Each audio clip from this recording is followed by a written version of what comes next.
Good morning, I'm Hugh Robertson-Ritchie. Thank you for inviting me, and thank you to two of my supervisors for being here. I've been a general medical practitioner for many years, and now I'm a PhD student in the philosophy department at the University of Kent. What do I press for here? Oh, here we are. Good. I've studied ME chronic fatigue syndrome for many years, originally when I was a doctor, because it was so difficult to understand what was going wrong with the patients. And of course now, more recently, I'm very interested in the epistemic injustice aspects of it, as well as some other philosophical problems. I've put a question mark in my title, which I think perhaps might be more appropriate than a statement that we've solved the problem with values-based practice yet. So the argument of my presentation is that epistemic injustice exists in this condition, and the epistemic injustice is related to the difference in values between the patients and the medical professionals, and so that we need to study the different values of the participants.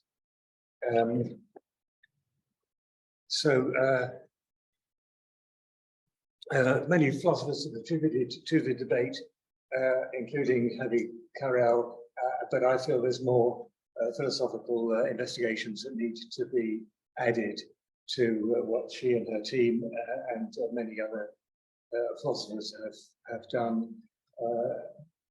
I hope that my experience as a medical doctor will help me concentrate on other aspects of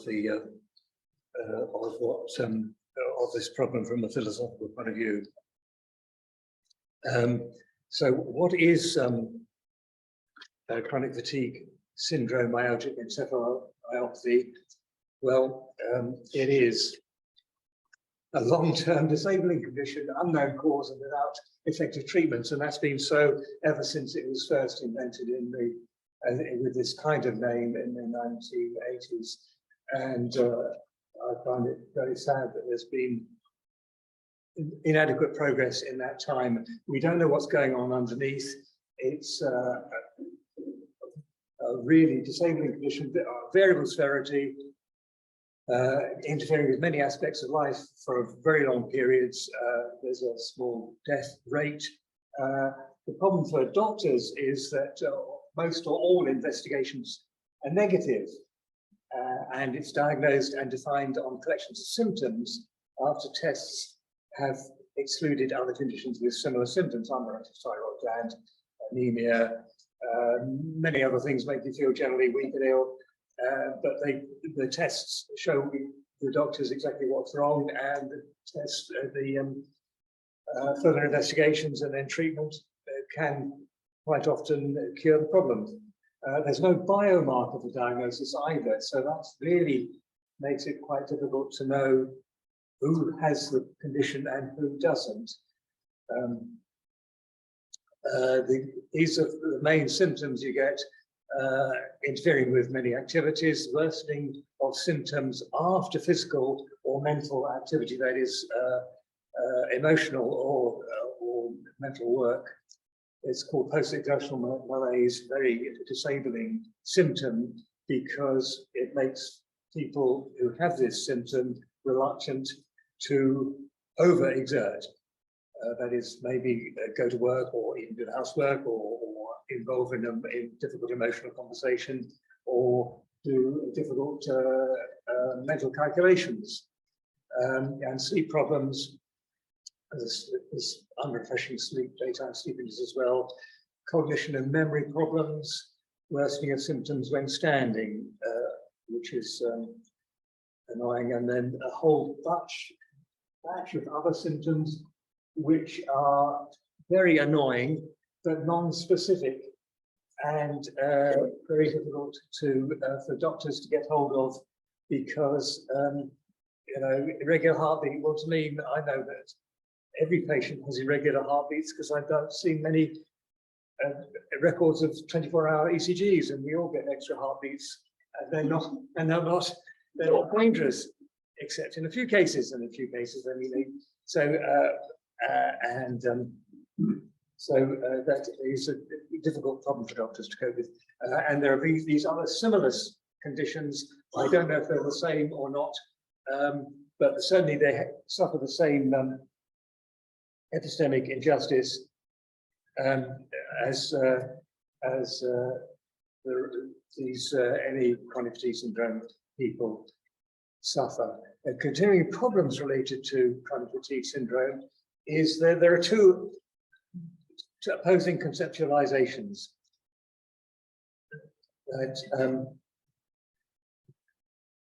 The biomedical model, in which it's postulated that there's a single underlying biomedical abnormality that explains all the symptoms. And if you compare it with, say, underactive thyroid gland, that's exactly what we have. That there's something goes wrong with the thyroid gland, and it explains all the symptoms of tiredness, weight gain, poor thinking ability. And many years ago, the clever doctors worked out what underactive thyroid gland was, and now we've got a treatment, and it's very successful. The totally opposing biopsychosocial model accepts that the cause is unknown, but the present symptoms are exacerbated by inappropriate patients' inappropriate negative interpretations of his or her symptoms, and the patient's consequent unhelpful inactivity leading to physical deconditioning. And one could see that that might be so, but when you see the list of symptoms that ME people have, it's very difficult to fit that into the biopsychosocial model. There are research chemists and biochemists have found a whole batch of abnormal, and physiologists have found abnormal findings in ME patients, but they haven't led to any successful treatments or cure.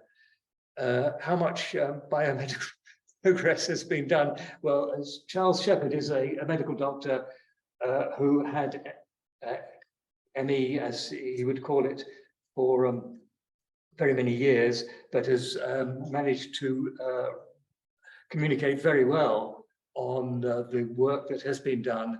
And his book, recent book, is a summary of 250 recent papers, and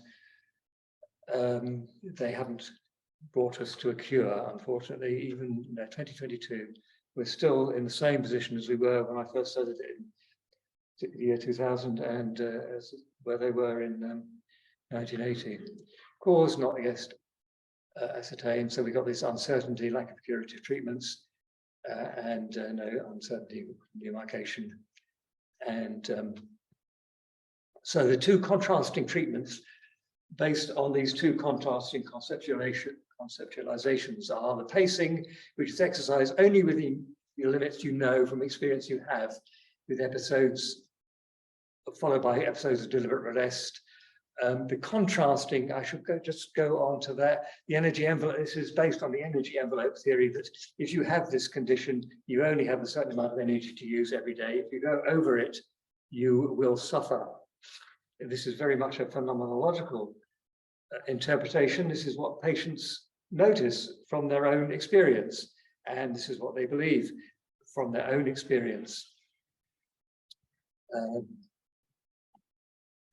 The cognitive behavior therapy is based on the other conceptualization of deconditioning due to the way you think about your condition. So you need your doctor will advise, or your therapist will advise you to think about your problem differently,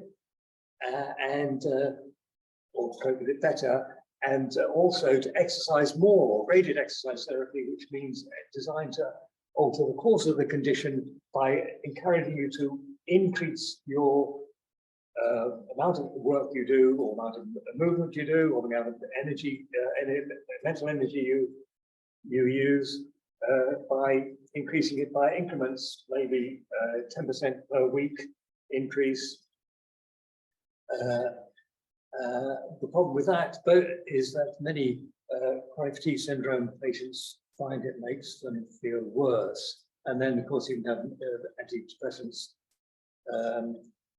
which may improve the course of the condition if the mood is preventing you from improving, or at least to cope with it better. Yeah, so this is the deconditioned hypothesis, which is the conceptualization that all the symptoms are caused by not doing enough. The evidence base was in 2007 was this wonderful, huge PACE trial, which said by those who conducted it that it was a vindication of the treatment of graded exercise therapy and cognitive behavior therapy. It's been very much disputed since then, and its recommendations have now been withdrawn by NICE, the British official organisation that advises doctors how conditions should be treated. And it doesn't give adequate evidence in many people's minds.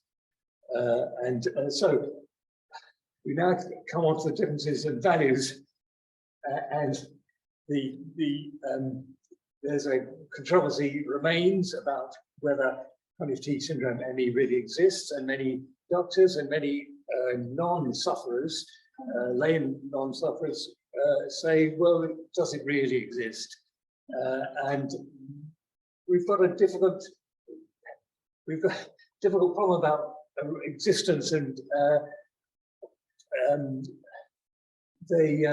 there's a reality of the as a type. Should all these people be grouped together having the same condition, when of course, as I say, there are other conditions with very similar symptoms that perhaps are also should be grouped with them or separated? Should there be subgroups that are so different from each other they should be separated? You know, severe and mild, and some people are bed bound, and some people manage to hold down a job. Should they be considered to have the same condition? And then as a token, why should we join those particular symptoms together in a particular patient to say that that patient has a condition and give it that name? And say that this is what's going on in this person's body. There is some continuing process that's making them feel ill. What I really want to emphasize is the reality of the symptoms, which to me are not in dispute at all. They are real. That's what people are really suffering, and that's what we really have to deal with. Unfortunately, in many conversations between medical professionals and patients, these three concepts of reality are conflated, and patients get the impression that because some people say it doesn't exist as a type or as a token. Oh gosh, okay, thank you. We need to the patients are being accused of not having the symptoms at all. So we need to whiz through a little bit, but the diagnosis is necessary for patients because otherwise they feel unsupported. This is what I said before, that so it's a variation of what I said before, that the psychological or social problems causing the physical symptoms, then the patients feel that their physical symptoms are being ignored. Miranda Fricker, of course, we know what she says, and testimonial injustice and hermeneutical injustice, and they occur in all these examples I've given here. This is from Leon and Robertson, who are Robson rather, who was very supportive of the predicament of the ME patients in their discussions with unsympathetic medical practitioners. Hermeneutical injustice here. I know in my body what happens when I'm overstrained socially and mentally and physically. And the GP, of course, in this case, is not happy to take that on board. Demeaned by doctors. The Centers for Disease Control is an official United States government health organization.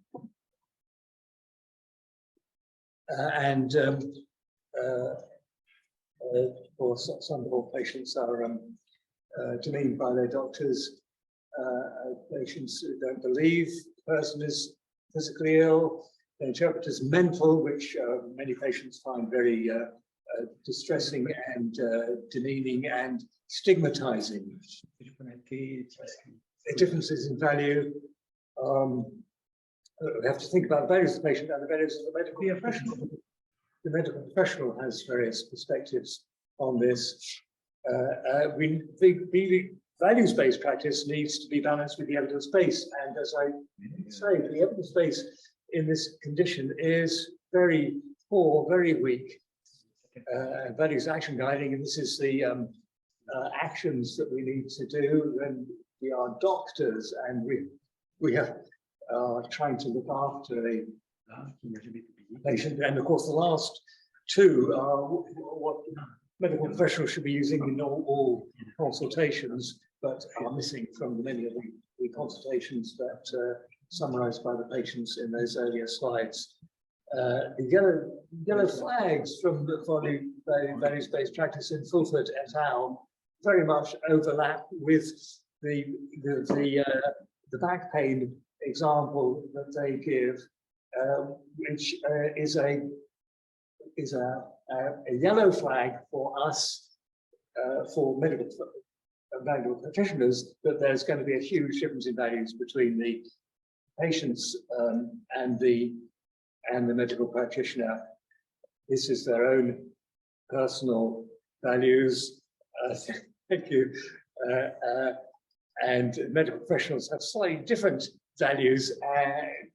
We've been trained to be precise in naming and classifying, precise in concepts and evidence-based concepts, and evidence-based treatment recommendations, accepted that. But medical professionals are happy to accept uncertainty, and we're very keen to use nuance. And there's certainly the nuance, for instance, psychological and physical. These are symptoms of psychological and physical, and it's likely treatments should be both psychological and physical. But patients, certainly many of the patients who give their narratives, get the message that if there's a psychological is mentioned, then their physical aspects of their conditions is being ignored or belittled, and they are being given treatments that are more suitable for somebody who's psychiatrically ill. And of course, for a medical professional, there's so much more nuance in any message like that.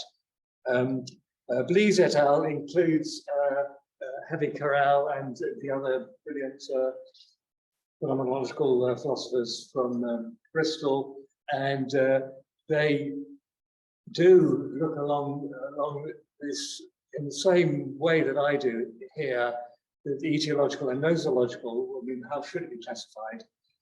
Uncertainty of CSFME arguably affects healthcare professionals' tacit judgments of the testimonies of those reporting the symptoms. And I think that we see that's what happens in the short little narratives that are given. And how to make progress? Well, I'm trying to make progress on this myself in my PhD thesis. Thank you very much.